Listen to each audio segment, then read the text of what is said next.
It's been a while since I could hold my head up high. It has been a while. Welcome back to Wandering. Y'all, my sister, I think, first bought me one of these mics for like Christmas, and I was obsessed with it. And then I watched this show called The Terrell Show, and one of my favorite artists, Duran Bernard, I talked about him in one of my first podcast episodes. I just went and saw him in Austin, Texas. He comes up on there, and he has this mic, and I'm like, oh, I got that mic too, and it's yellow. But then his was lighting up, and he was just singing. He was like, don't you get stuck in love with me. And then all of a sudden, you just heard a beep, and he was like, sing, Nate Dogg. It hopped up an octave, and I was like, oh, well, now I got to get me one of them that changes keys and changes octaves. So now I have me this one. The other one actually was better quality, but it's fun to change the voices on that one. But yeah, welcome back, guys. It's been a while. Some shit's happened, since I first did my first solo episode. I hope you guys have been enjoying it. It's been fun. This is like my favorite part, is like sitting down and talking with people. But the editing, yeah, that shit for the birds, okay? Don't really like that. But it has been fun, and I hope you guys are enjoying it. The last solo podcast, I just kind of talked about everything and what led me up to here and where I am now. And I just kind of want to go over, just talk about like my life recently and what's going on right now. This is what's going on right now. I put a little thumb ring on, just a little decoration. So I just had surgery Monday. I'm filming this on Saturday. I broke my pinky last Wednesday. Yeah. Who knew your pinky was so damn important? Everything moved really fast. I was not expecting this to happen. I actually took off work to go, ooh, I swear to God, I'm going to beat Shayna's ass for this. I kind of blame her a little bit. Not really, but I think about it a little bit. I took off of work to go to Wailuku to actually do a podcast with her, and she is my Kanaka friend. And her son was sick, and then the landlords were doing something, being really loud, so we just were like, whatever, we'll just reschedule. So that night I was supposed to work, and I actually had just been down in the dumps, had some personal stuff going on, and I've not been as active as I usually am, and every time I'm down, I'm like, I gotta go move my body. Gotta go sweat, gotta go do something. I always feel so much better when I do. It's hard to do it, but once I do it, I feel so much better. And I was actually talking to my boyfriend Joe on the phone. He was like, you need to go play. And I forced myself to get ready and go. I was late, and I was playing soccer pickup. I'm on a co-ed team. I play all over the island. I play in Kahului on Saturdays. There's pickup on the west side now again, Tuesdays, Thursdays, and Makawao. There's Tuesday night, and Wednesday night is in Kihei, which is where I'm currently living now, and I've been living since November. It's just right across the street from where I stay. So I went, and I was having like the best game. There wasn't that many people there. My team was really good. I was scoring a lot. And if you know, that don't happen. Okay. I scored like 4 goals. And then I was feeling confident. My confidence was up very high. And there was a guy there that I've never really seen. I'm the only girl, which I don't mind. I love playing with the boys. They've welcomed me into their soccer community here, and there are other girls that do sometimes come and play, but it's very few, and there's not just like a women's league. We actually did try that, but it's just no one ever showed up, and it was just hard to put together. So yeah, I played pickup with the boys. So I went. I've never seen this guy before, and it ranges from like 20-year-olds to like 35, late, like beginning 40s. And this guy Never played with him before. Kind of chunky, kind of, didn't really know what he was doing. I'm sure he did great back in the day. But and I'd already scored on him a couple times. We were playing small goals, so it's not an actual keeper. You can't use your hands, but there's a goalkeeper standing in front of the goal. So I cut past someone, and I'm like, I'm going to take a shot. So when I went to shoot, he just came in at the same time. Total foul. And I mean, I had shot and literally was watching the ball go in the back of the net, and he came and tackled me. And y'all, this is my chair squeaking too, I swear. He came in and I was like, whoa, I tried to like jump over him. And when I did, we smashed together and my finger I'm so grateful it wasn't my right hand, but my finger just like it went completely. I mean, this mother was all the way this way and I heard a crack. And I've never really broken a bone before. I like was in a wreck in high school, fractured my growth plate, and then I fractured my nose actually here, but I've never heard anything crack. And I just walk off and I'm like, shamala hamala, shamala hamala. And I'm like, yo, I'm in a lot of pain. But I was just kind of laughing it off, and the boys were checking on me. They had stopped playing.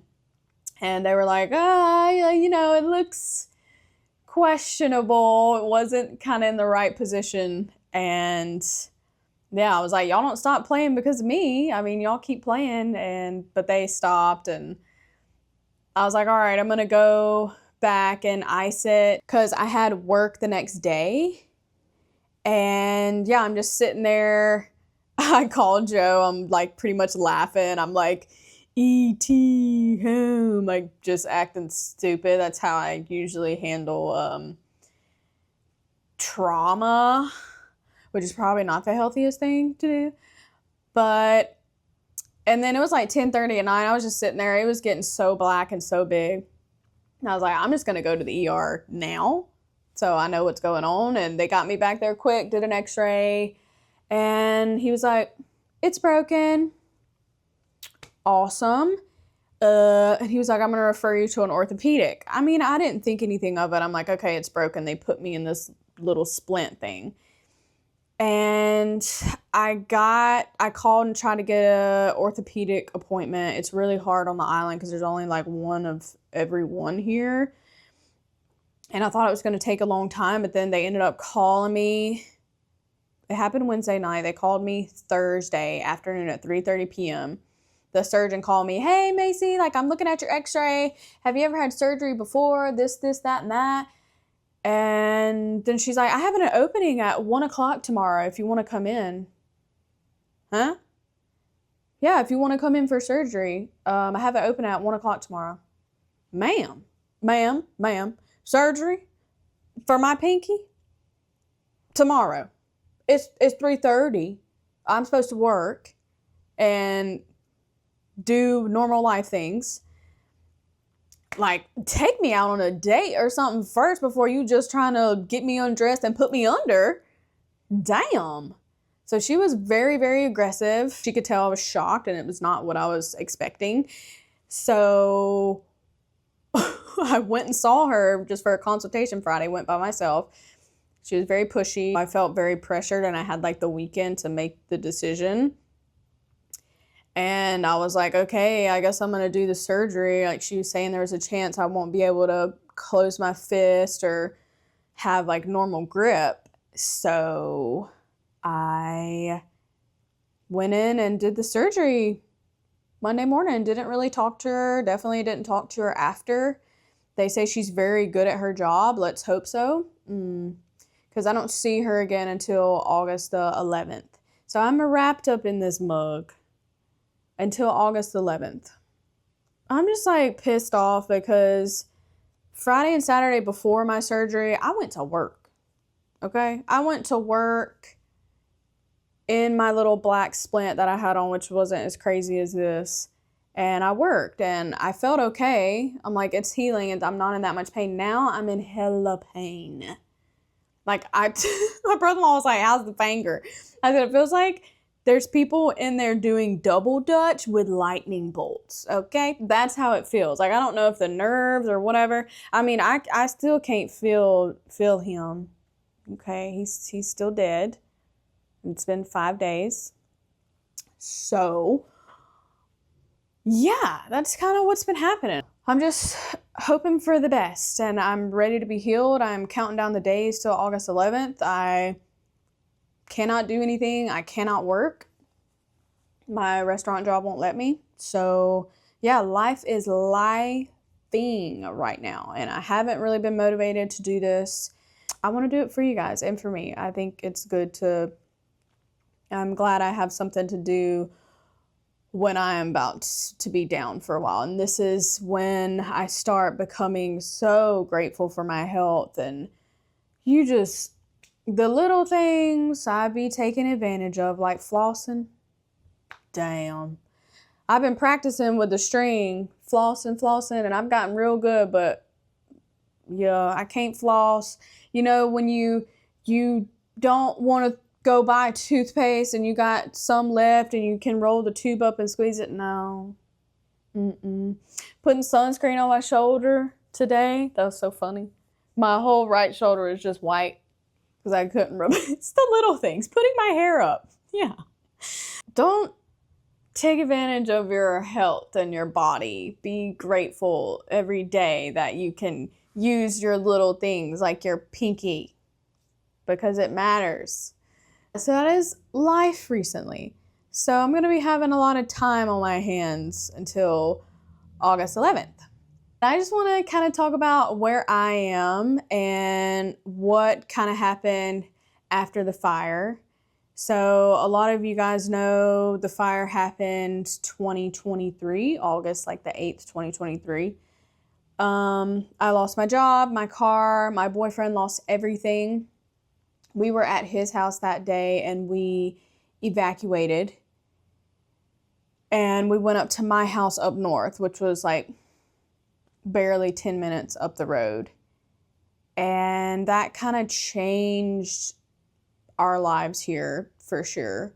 Since then, I have not had a steady job, a steady house.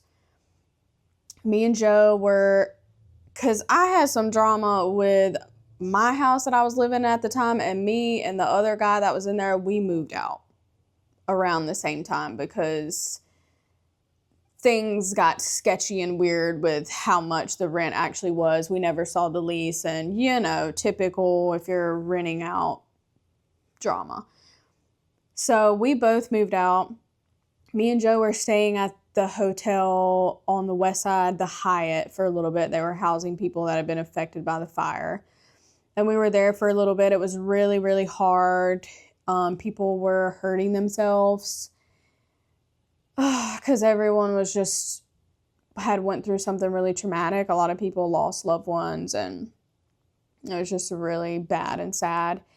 And it was just so fucked up because guests were still coming. Guests were coming and still vacationing on the west side after everyone just lost everything and people lost loved ones. And in that hotel, they were letting guests use all the facilities, like the pools, the grills, and everything. But the people they were housing, the locals that lived there, we were not allowed to use that stuff. So we'd go out on the lanai or something. Joe would be drinking his coffee, and we'd see tourists out using the pools and swimming in the pools, but we couldn't use the pools. We couldn't use the grills. And we had different wristbands in them.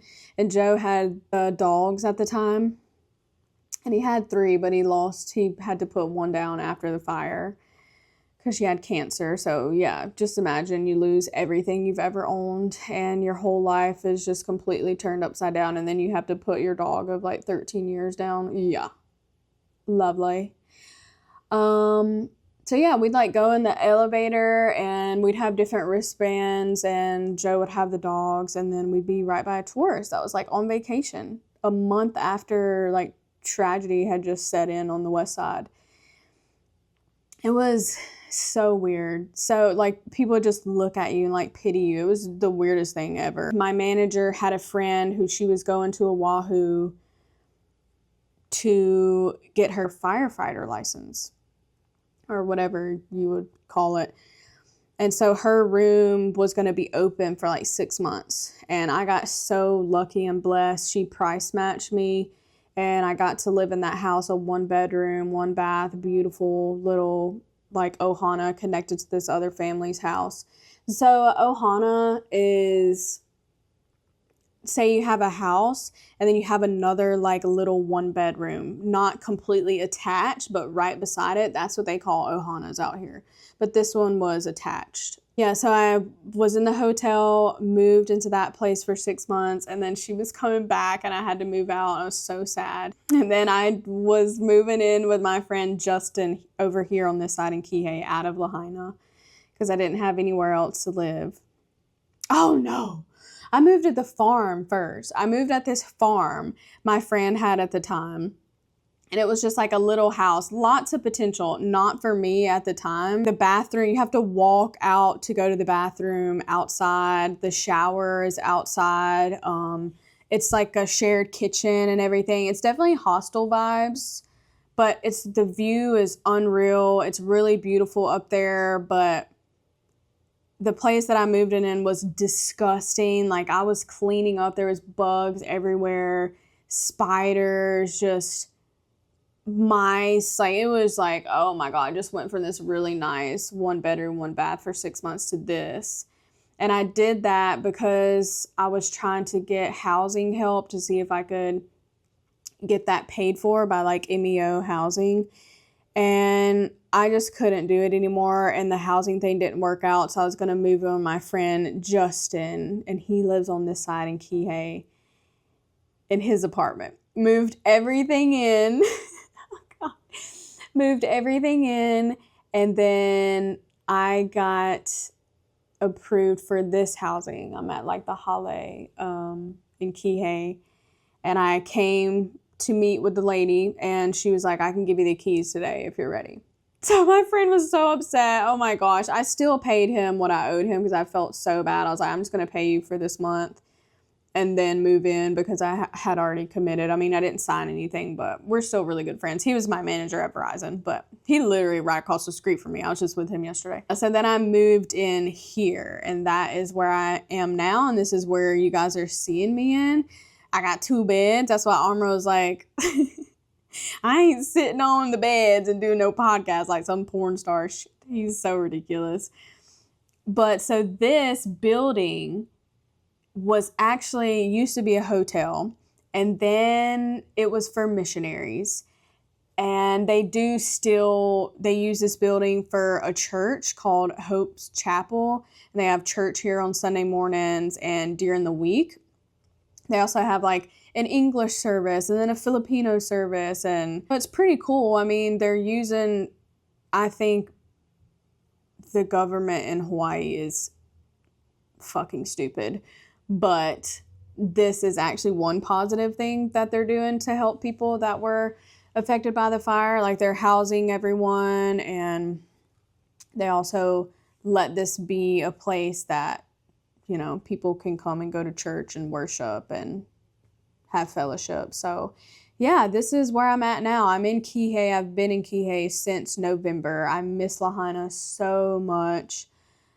I stay with Joe a lot because it's just so nice to just all my jobs are still over there. It's so nice to just wake up and go out and I can just drive 5 minutes down the road and paddle out for an hour and then go back home and get ready and go to work. Here, there is some surf breaks on this side, but it's just not the same. And it's just not the same vibe. Like when I'm in Kihei, I feel like I'm in Florida. And if I wanted to be in Florida, I'll go back and move to Florida. On the west side, you feel like you are like in Hawaii. And yeah, so this is my situation now. Lived in 1, 2, 3, 4. This is my 5th place since the fire. And then jobs. I was at Betty's the whole entire time, the restaurant I was telling you guys about. I got another restaurant job, which we're not even going to get into that because loved everyone there. The boss is great, but the way they run things is ridiculous. And he just dangled the carrot in front of my face for a while and never actually gave me what I wanted. There's women there that have been serving there forever. Okay? Forever. They're in their 60s still there because they make $500, $600 a shift. And it's a little gazebo. There's only 2 servers on at one time, so they're not quitting. So when you work there, you have to like work for a year or so long before you even get a serving shift. And I was not about it. I'm like, I already done my time. Okay? I'm out. So I had that job. I quit. And then I got a job at the Kapalua Bay Golf Course. I'm still there at that job. I'm not set on the schedule anymore, but I pick up all the time. And I actually work there Saturday, and I work there for the 4th of July. Love that job. Super cruisy. I'm like the caddy girl, but in a snack shop. So that was good money. I worked at Verizon for a little bit. The girl who had an SE forever and had Cricket. And knows nothing about technology. Yeah, I worked at Verizon a little bit because one of my best friends is the manager. He got me the job, and I was so sick of hospitality. I wanted to get out of it.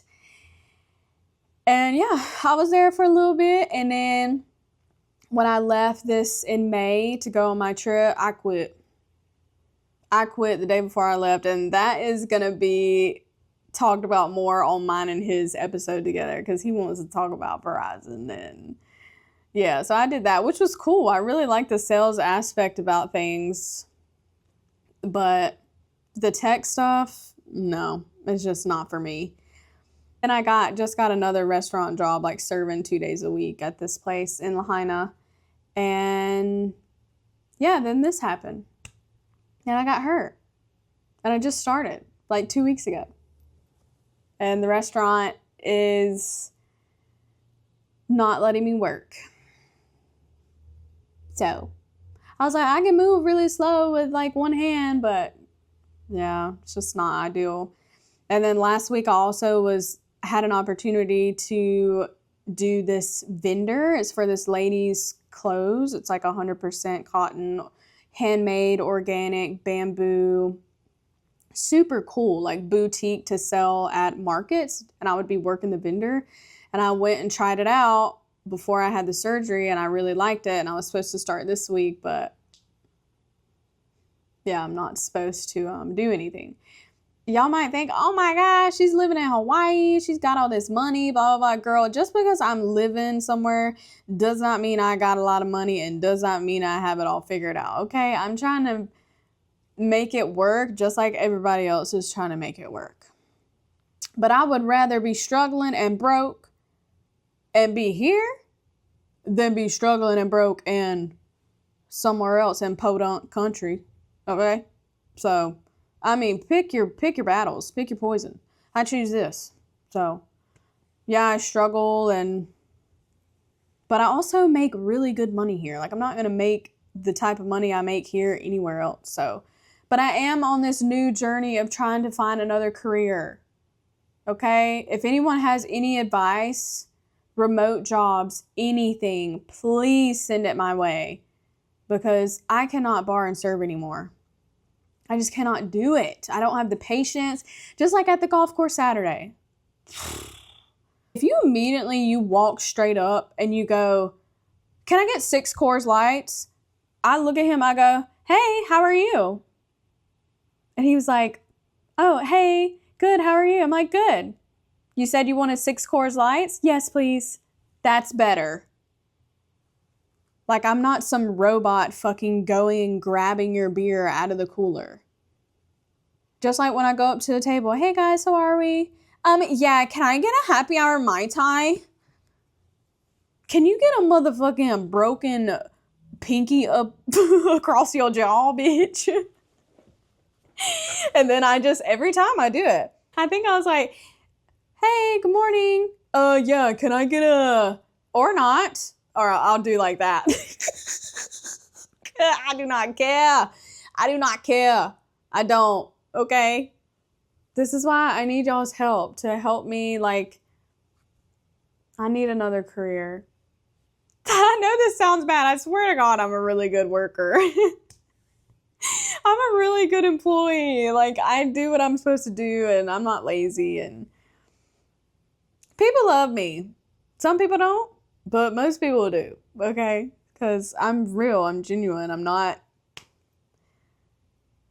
ain't gonna freaking kiss your ass when you are being mean to me, sir, and rude for no reason. No, not happening. So that was kind of a really long intro just about like what was going on with life. But oh yeah, and I got these t-shirts. I don't know if I'm loving like how big it is on the front. I want to do something different, like a little pocket and have a mic and say the Wandering Podcast and maybe like this on the back or something. But yeah, it's 100% cotton. I got it off a sticker mule. But yeah, I figured I'd wear it today in my little podcast. I do want to talk about my past trip, what just happened and where I just went, and then I'm going to answer some Q&As for you guys, and that'll be it for this one. Yeah, I went home for completely quit my job. I was like, peace. I'll worry about it when I get back from holiday. And good thing I just don't care that much, because if I did, Lord, I'd be just stressed out all the time. I'm like, day by day. Let's just take it day by day. I mean, I do get stressed. I be crying, y'all. I be sad. Trust me. But you gotta just take it day by day. So I went home for a little bit. I surprised my mama. She's freaking out. She's like, I can't believe you flew all this way. You didn't tell me. I wasn't able to pray. Because I always tell her like every single place I'm going so she can pray for me and like my flights. And if you guys know me, I'm a big traveler, but I have severe flight anxiety. I get that shit prescribed, girl. So if you ever see me getting on a plane, just know if I'm acting weird, I'm not all there, okay? I'm like a walking zombie. I have gotten so good though. It's like Xanax. But I've gotten so good though. I traveled this last time, I only took 1.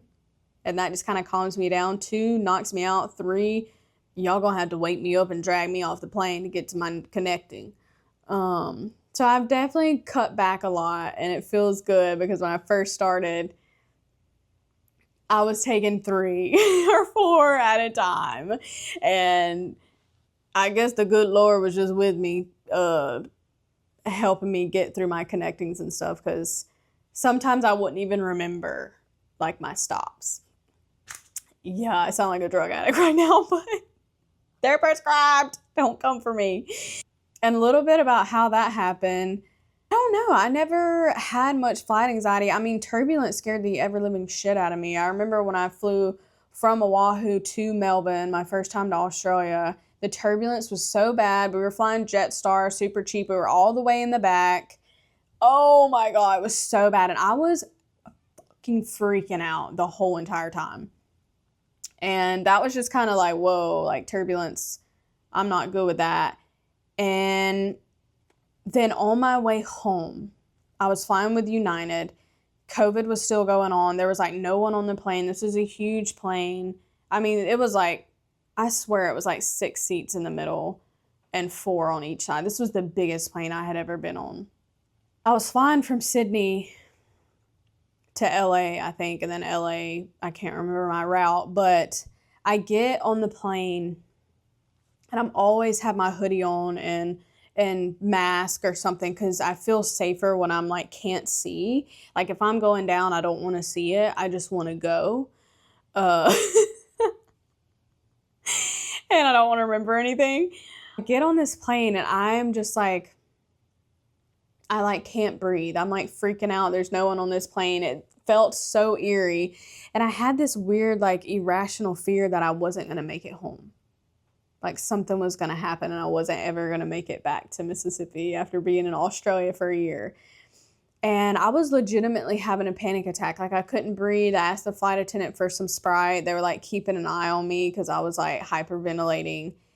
And there was no one in my seat, so I got to lay down and just balled up, and I did not sleep a freaking wink. I was just up freaking out the entire time. And I got home and I was like telling mama about it, and we kind of decided, I was like, I'm going to go to the doctor and tell them about this, because that was like my first time I'd ever had a panic attack or anything like that. And I'm going to tell you, I was one of those girls where I was like, anxiety is not real. I was like, all you bitches talking about, I have so much anxiety, I have this and this. I'm like, that's not real. It's like, I don't know. I ain't never experienced that. I feel like you're just saying that to get out of stuff. Like, yeah, I was one of those. And now I still am not really like an anxious or anxiety person, but I do get it now that I'm older, which is weird. So my bad. I guess y'all was telling the truth. Oops. That was my first legit panic attack, and I went to the doctor, and my blood pressure was rising, and I was getting anxious just talking about it with him.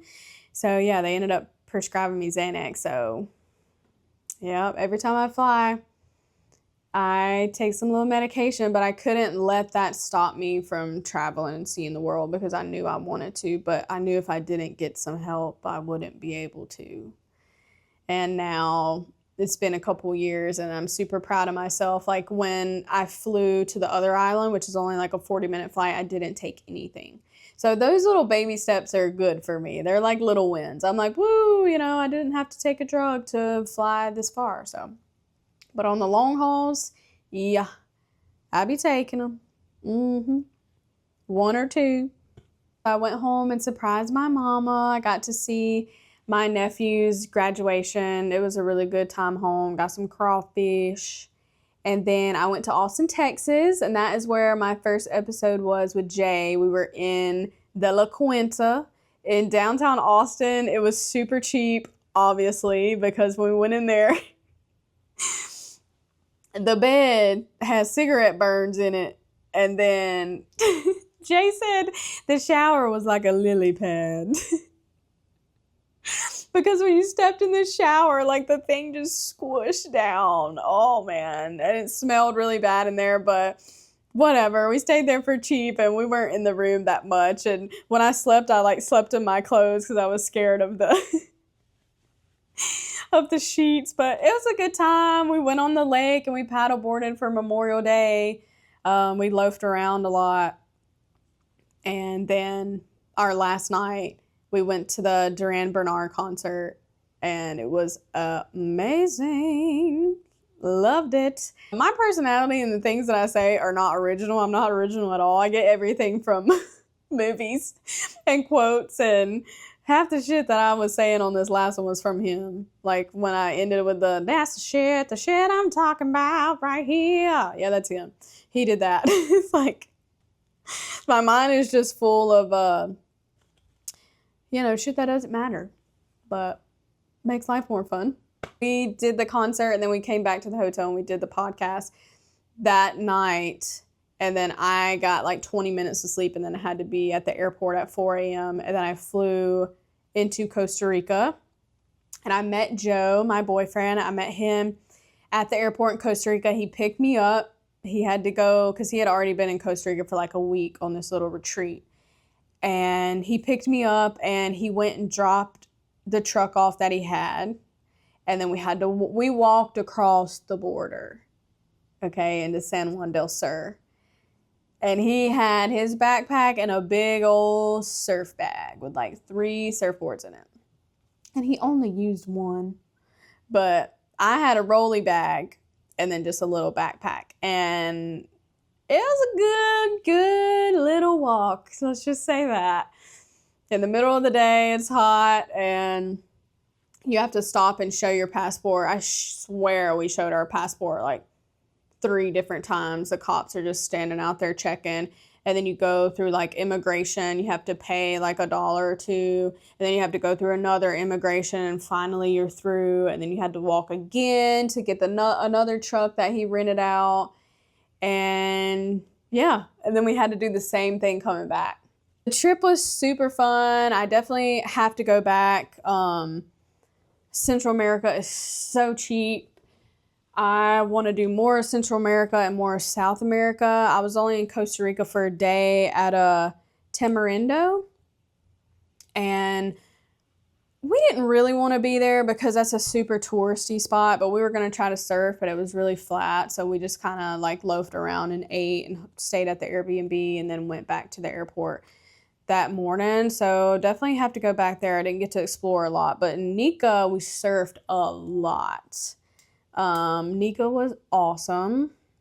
We surfed at Romanza, Hermosa, Madeiras, and then we're at this other spot. I'm not going to say the name because that's Joe's like favorite spot and it's kind of secluded. We were there most sunsets. He rented out a really, really cute Airbnb. And it was right by like a horse ranch, and there was this horse called Stinger, and he'd come in the mornings and we'd feed him, we'd give him treats. And oh my God, forgot about this. There was a scorpion in our Airbnb. I've never seen a real scorpion before, but we were in the bathroom and I didn't have my contacts or glasses on. I was looking up and I was like, I was brushing my teeth. I was like, Joe, either something really scary is on the ceiling or I'm seeing things. And he walked in there and sure enough, it was a big scorpion with his tail. And I was like, oh, you're on this duty. I was freaked out, and he went with a broom and just like, killed it, and it fell down in the shower. We brushed it down the drain, but it was hard sleeping after that. We had a couple more nights after that, and I'm like looking on the ceilings. Oh my gosh, I forgot about that. Yeah, there are scorpions in Nika and a lot of little critters and stuff. Which the critters don't really bother me, but they also have howler monkeys. And y'all know, I ain't about the damn monkeys. They ain't cute. I don't like them. Like, we don't like each other, okay? We don't have a good friendship.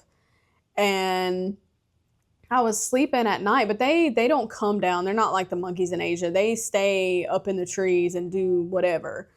Like they ain't social. So I like that. You stay in your lane, I'll stay in my lane, sir. At night, I was sleeping and I kept waking up. Joe is a very, very hard sleeper. I'm a very light sleeper. I was like, is there a demon in here? Because of the noise. It was like, but like deeper and scarier. I sounded like a little pterodactyl. I could not go to sleep. I was like, okay, there's this place that's haunted. There's a demon. I'm like praying. I'm like a CHRISTIAN. Woke up in the next morning and I'm telling Joe about it. He's like, yeah, those are the howler monkeys. They like make those noises. And I finally got to see one our last day. We were leaving the beach and we could hear them in the trees, and we stopped and we could see them. And they make the craziest noises ever. They're called howler monkeys. I don't know if they're in Costa Rica either, but they're in Nika. So yeah, Airbnb, we had a nice little horse, some scorpions, and some howler monkeys. And we also like adopted this little dog. I named her Layla, which is so funny because that's my brother-in-law's sister's kid's name. And I don't know why. I just looked at her and she looked like a little Layla. She's really, really skinny. And Joe is a sucker for animals, okay? And she came up like looking all skinny, and Joe was like, oh my gosh, like when I go to the store today, I'm gonna go get her extra food for her. And so we were feeding her. She was so cute. She was so nice. She was very well behaved. She listened well. And I was like, she's probably someone's dog. And she was like hanging out with us in the Airbnb. She slept with like downstairs and we were upstairs. In the morning we were leaving. It was so sad. Joe like had her a little food left and she must have been out like loafing or doing whatever. And we didn't get to say goodbye that morning. But then he like texted the lady that owned the Airbnb and was like, hey, like, is there any way that I could give extra money for food for the dog and all this kind of stuff. And she texted back and she was like, that's Curly Girl. Because her tail literally was like a little curly fry from Arby's. That's what it looked like. She was so cute. She already had a name and she was like, yeah, that's so-and-so's dog across the street. She does like to come and sweet talk the people that stay at the Airbnb. And I was like, that bitch played you. You was double feeding her. She was acting like she didn't have a home. Yeah, she knew what she was doing. Curly Girl. Yeah, so that was Layla. We had the horse and the dog and the scorpion and the howler monkeys.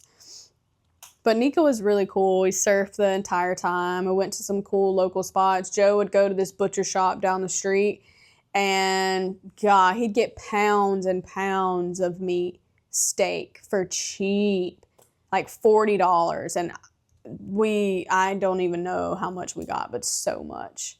And we would cook that at night and eat the fruit, and they have the best juices there, like fresh watermelon juice and smoothies, and went and played pool one night. I got some good surfing too, and we met some really cool locals. I was out surfing at one spot by myself, and I talked to a couple of the guys, and one was a surf instructor. This was at Romanzo. They love their Coca-Cola there too, by the way. And we went up and like talked to him. And you just pay them cash. It's like $8 for a couple of hours, or like $10 for the day if you rent out a board, because I wasn't bringing my boards. And I was just renting them out. And we go up to this guy, and he was like, oh, yeah, something, we're talking, giving him money. And he was like, oh, yeah, you guys going out tonight? You could really have some fun. And he just lifts up this bag out from an ice chest, and it's like a huge bag of... it looked like Coca-Cola. But I don't actually know if it was or not. And then me and Joe just kind of was like, ha ha, like laughed or whatever. We walked off and got in the truck, and I was like, do you think that was for real? And he was like, I think so. So yeah, that was interesting too. But all the locals they're super cool. Nika is awesome. Ugh, I gotta go back. There was so much. I didn't really get to explore like how Macy likes to explore, because me and Joe have a lot of similarities, but we're very different. Joe is an extremist in everything he does in life. I am in the middle, okay? And Joe also is a very content person. He can wake up, eat the same thing, do the same thing every single day of his life, and be completely happy and content. Me, I want to try new shit, even if I don't like it. Like, I love to try new stuff. I love to go to new places, and I've always been like that. But Joe, he's like, but see, you tried it and you didn't like it. I'm like, well, now I know I don't like it. I'm like, how you gonna know what you like if you're not trying more stuff? So, needless to say, I wanted to go adventure and kind of do things outside of San Juan del Sur, but he didn't. This was more like a surf trip, which was cool too. But one day we tried to adventure up north to Granada, because I read it was a super cool city and there was a lot to see and do and eat. And I'm a big foodie when I'm traveling. I want to eat all the local food. I want to eat what they're eating. And we got lost. The traffic was really bad. We went down this one road, which was a very local neighborhood, and Joe rented out a big truck. And they're all on freaking bikes and dirt bikes. Like, they ain't having trouble maneuvering. We were. He did run into something. It's funny to laugh about it now, but at the time, he wasn't happy. And then we did find this steakhouse, because, his diet, he's on an animal-based diet. He cannot eat all the things. Like, if I'm traveling, I will cheat. I will for the experience. He won't. It's not worth it to him because it makes him really sick. And we found this steakhouse, and we got played so hard. In Nika, you spend maybe $20 on food. At this place, he ended up spending $100. $100 at this place. And I know they gypped us, but yeah. So that's what happened when we tried to adventure. But It was still fun. And Costa Rica was super cool. Oh my God, I wanted to talk about the sand dollar. This little sand dollar, Joe has never seen a sand dollar before. I don't know how, but I grew up seeing them all the time. And they were all over the place in Nicaragua, all over the beaches. And we were at this one beach and the tide was super, super low. So it like took a minute for you to walk and get to the water. It was super cool.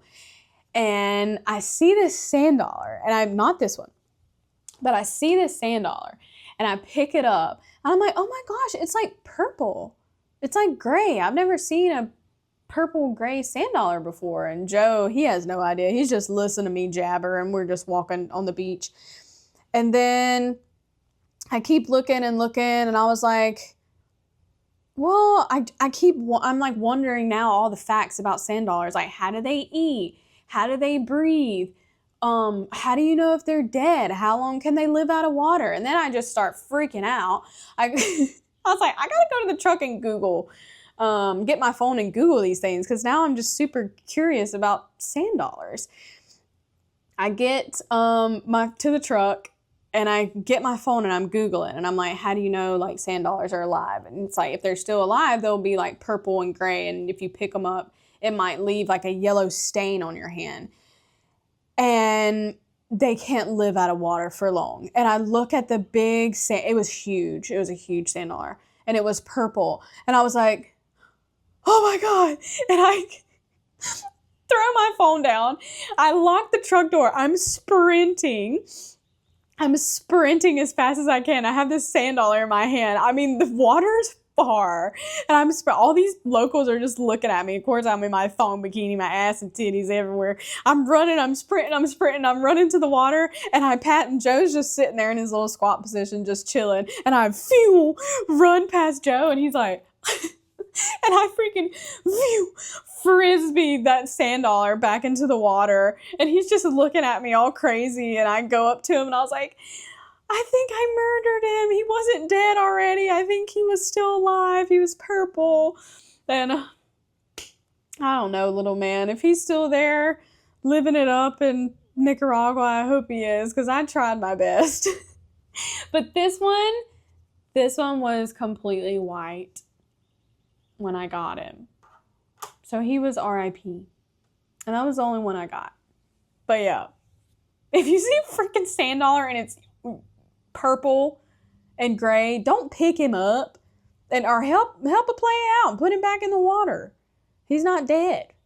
So I learned that too. So yeah, that was my last little trip. We were in Nica. It was a lot of surfing, a lot of chilling on the beach.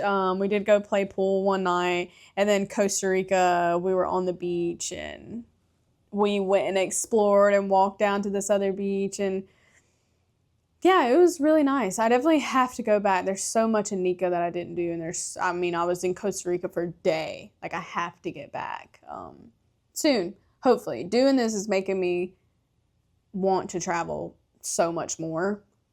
I miss it a lot. I'm ready to go again because I didn't get my cup full. It wasn't long enough. I am the traveler where I will save and save and save, and I want to take off for a month and go. I'm not good with this, like, oh, let's go do this for 4 days. What? 4 days? That ain't enough time. But I did want to answer a few questions. I'm going to answer this one for my friend Carolina Summer Berryhill.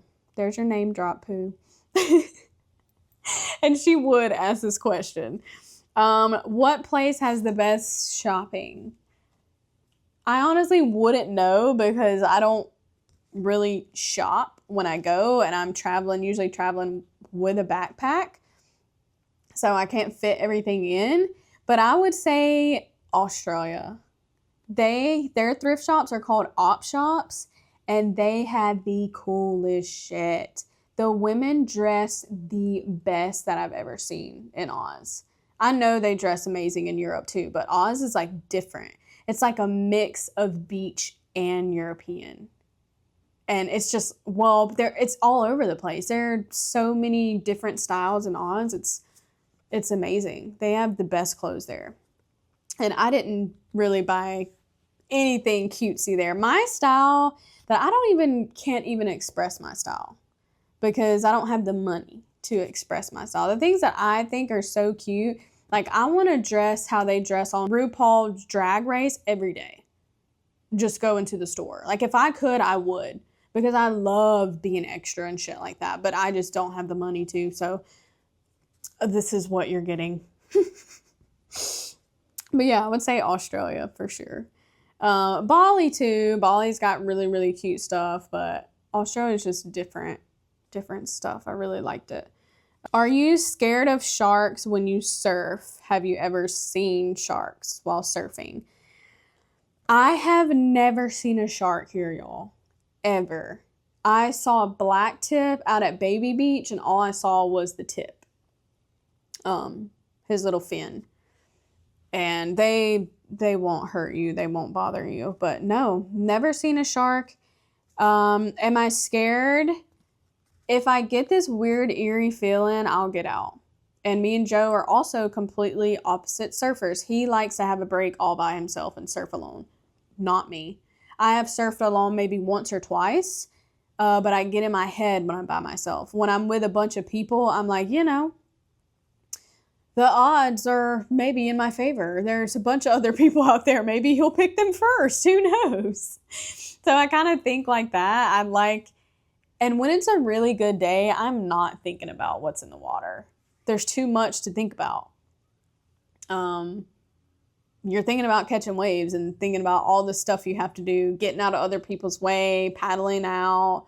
You're thinking about so many other things, not what's in the water. Now, if it's a slow day, there has been a day where it's slow and it's not that clear and it's kind of murky, and I caught one and then I went in just because I felt weird.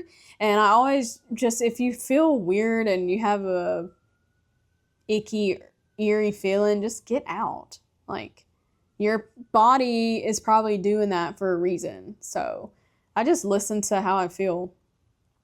I'm not really scared. I mean, of course, I would be pissing myself if I saw one. I don't know how I would react. I mean, I take a risk walking down the street and getting in a car and driving. Like, I'm not gonna not surf because sharks, that's their home. I mean, if I'm chosen, I'm chosen. There's nothing I can do. There's certain areas that are more prone to have more sharks than others. And there's this place literally called Shark Pit. And I would never go there because of just the name. And then I ended up going there with Joe, and I loved it. It's an amazing left. I'm goofy-footed, so I love lefts. And yeah, now it's like one of my favorite spots. But I won't go out there by myself. A lot of people won't because it's known to have sharks out there right by the reef. And it can be murky, the channel, to walk out of. So, yeah, not really. It ain't gonna stop me. Unless maybe if I got bit, that would. What has been something terrifying to happen while traveling that almost made you say, I'm going home? A couple come to mind. But probably my scooter wreck in Krabi, Thailand. So I was at a hostel and I met these girls that I actually ended up traveling with after. They were from the UK. And there was this other girl, she's from Ukraine, in the hostel together. I had never driven a moped. Ever. Like, I grew up on four-wheelers and stuff like that, but I've never driven like a little moped. But I wanted to go explore, and you're limited if you can't get a moped and do stuff. You're so much more free if you can drive one. And I was like, screw it, I'm going to go rent one out and go do this hike that I want to do. And this girl heard me talking about it, and she asked if she could come with me. Never driven one, let alone driven one with a motherfucking 6-foot Ukraine bitch on the back. She was huge. She was so tall. I wonder what she's doing now. I'm sure she has a totally different story than this. You know, there's three sides to every story: mine, theirs, and the actual what happened somewhere in the middle. And yeah, I was like, okay, let's do it. I was kind of skeptical about it, but I was like, whatever, I'm going to try. So I went in, and lesson number one: do not give your passport if you are going to rent out something in another country. Okay? If they're asking for your passport, you go somewhere else. That was a lesson learned for me. I had no idea. I thought that was the norm. I was like, why are they want to hold my passport while I rent out this moped? Okay. Dumb. Gave them my passport. Get this moped. And I remember like getting it and trying to drive out, and I was already like struggling, and the traffic was pretty bad, and they all were looking like, oh my gosh, this white bitch does not know what she's doing. And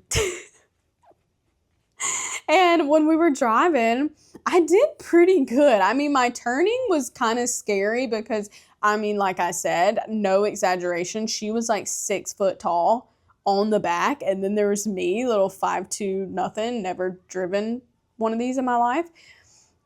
And the drive there to the hike was pretty okay, and the traffic wasn't that bad.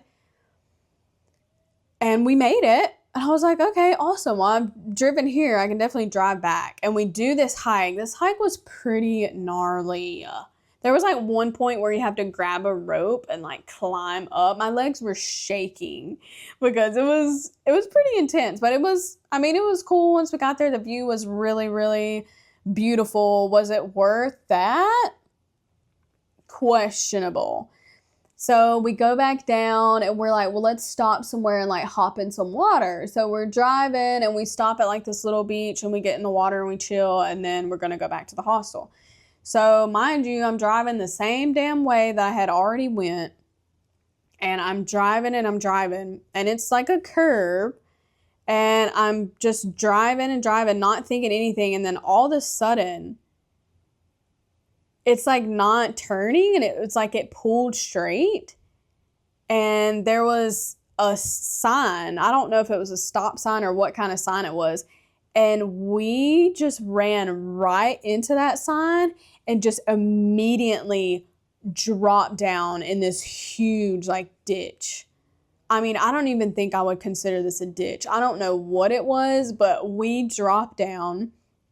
All I remember is just like grass and trees and limbs. Like it just happened so fast. Like everything was like, that's all my vision. That's all I could see was just everything going so fast. And then I dropped down. I think I passed out. I remember like coming to, I thought my legs were broken. I couldn't like feel my legs or anything. And I was like coming to, and I looked to my left, and the bike is on top of her. She's like down like this, and it's literally like across her neck. And these two Thai guys like ran down, and they were trying to help lift it off.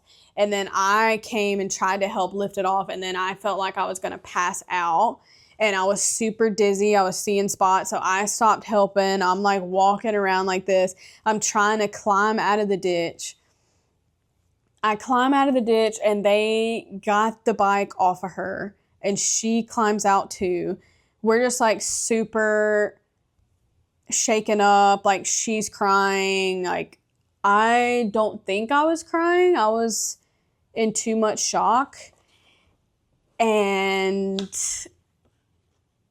yeah, and then when I'm like coming to, I'm realizing, I'm like, okay, we went down this ditch, there's water, but the water had like fruits and stuff in it because the water is really bad there, and we were cut. We had cuts everywhere up and down our whole body, all up and down my legs, but no broken bones, nothing, just bruised from head to toe and cut from head to toe, but nothing super crazy on either of us. So lucky, so blessed that something worse didn't happen. I just remember these Thai guys, they're like telling me they're going to call the cops. I'm like, don't call the cops. Like, I didn't know what the hell I was going to do. All I know is I was like, am I about to go to jail? Like, I have no idea. I don't have the right license for this, all this kind of stuff. They have my passport. Now I'm starting to freak out and think of all this stuff. And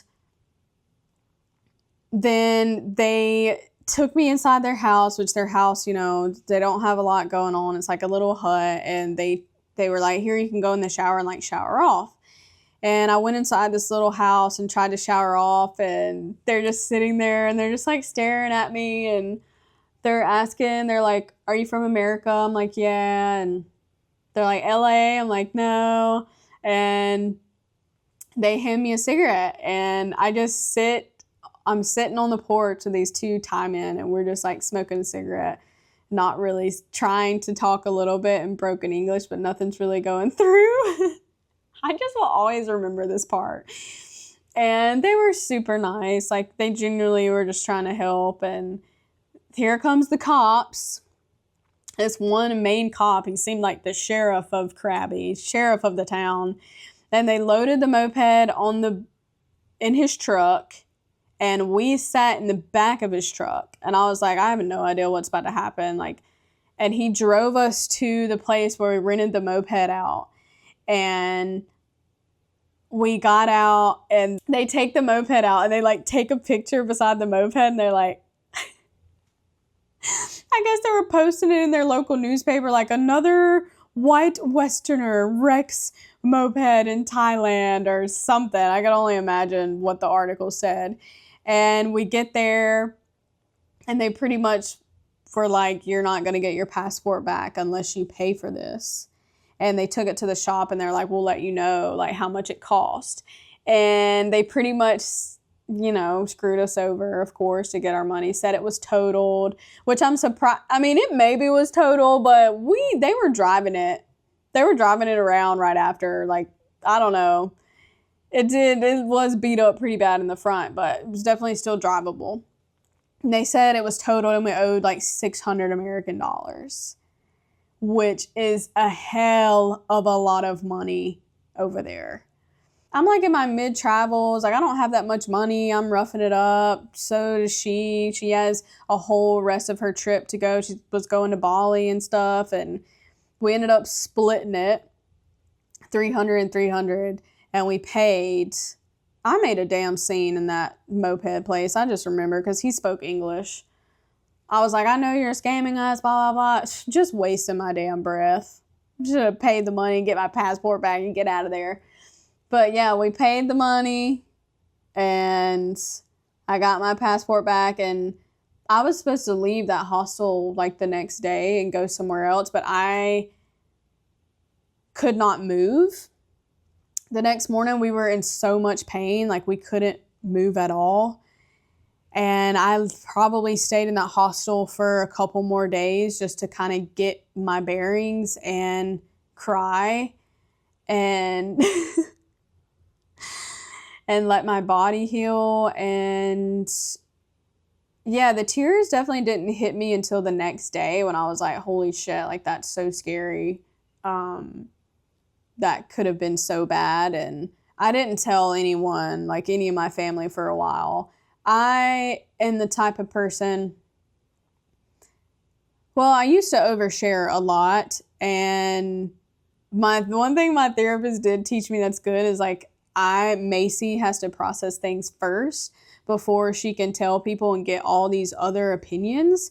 Like, Macy needs to gather her thoughts and what she thinks and then come to a decision, not it based on other people's decisions and what they think, opinions and what they think. So that was kind of what I did. I just kind of got myself together, and yeah. And then I kept traveling. But that was a moment where I was like, holy shit, like I want to go home and like hug my mom and everyone else. But I didn't. And I'm glad I didn't. But I'm super grateful and blessed that we were safe from that. So yeah, that is definitely a one incident where I'm like, that could have been bad. And then I was like, I will never, ever drive a moped again. But then my past trip when I went to Bali was my first time on a moped since that happened. And I was literally shaking in Nusa Lembongan when me and Shelby, we rented out a moped. I was literally shaking, so nervous when I first got on it, driving it, because then you're just having like flashbacks and PTSD.